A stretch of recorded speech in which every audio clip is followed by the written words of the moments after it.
BloodForge is very much a story-driven experience. You come up with something that's kind of visually striking. Each monster, each boss should be different.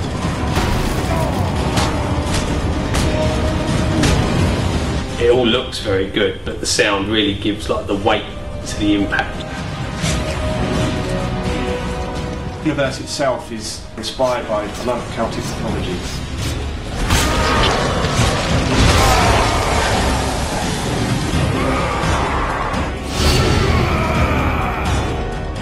He's a pure brute. You know, his strength comes from his fury.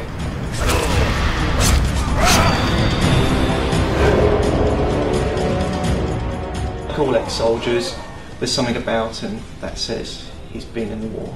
He's got scars over him. He still has like battle armour. He's been carrying swords and killing people. He just looks grizzled.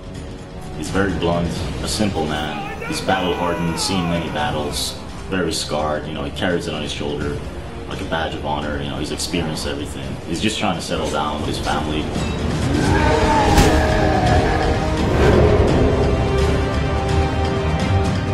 The key thing about Crom as a driver is he's not agile, he's not a ninja, he's not a trained warrior. He's literally driven by his fury, his revenge. And that comes across, I think, in his look, in his stance, in his style, his movement of animation. I wanted to ground Crom as a real character, so we steered clear from the really sort of theatrical fighting movements. His run, for example, his run animations, we wanted it to be very lumbering and off-centre rather than, you know, like a sprinter or an athlete. He's not an athletic type. He is very big and brutish.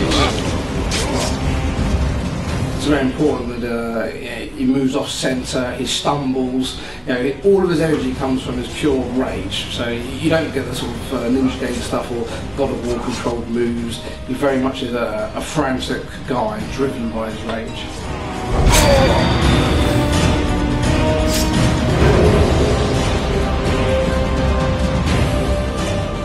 So basically, Crom was born out of the same principles as the rest of the game and the style. We need a very mature, dark, gritty title. I think what's unique about Crom compared to other games is we've given him an illustrative style again, so he fits within that world.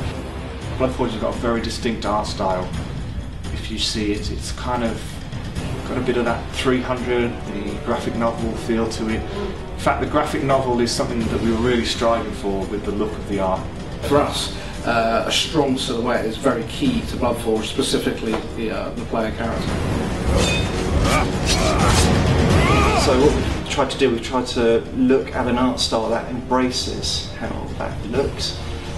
So we went away and we looked at some lots of like film noir, lots of art which kind of embraces the darker worlds. It's like Caravaggio, Gustave Doré. The styles are pretty well. We got a really solid concept art. It's all anything that's really, you know, just blunt and ancient looking, very sharp, very, you know, there's nothing elegant about the designs.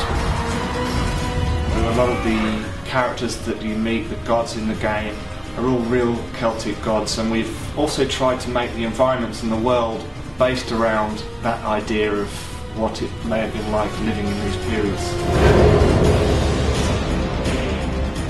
The sound in any game, especially in BloodForge, help to tie the character to the actual world itself. It gives the character like a weight and a physicality that otherwise they wouldn't have.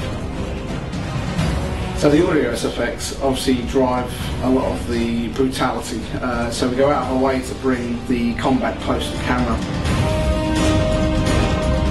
When you see Crom driving his sword into the chest of an enemy, it all looks very good, but the sound, you really almost feel that you're driving the sword in. These scenes where Crom grabs an enemy in close, he's bashed him in the skull with his heel. You know, the audio's got to get those crunches, get those blood splats. You need that real satisfying feedback whenever you're dealing this damage up.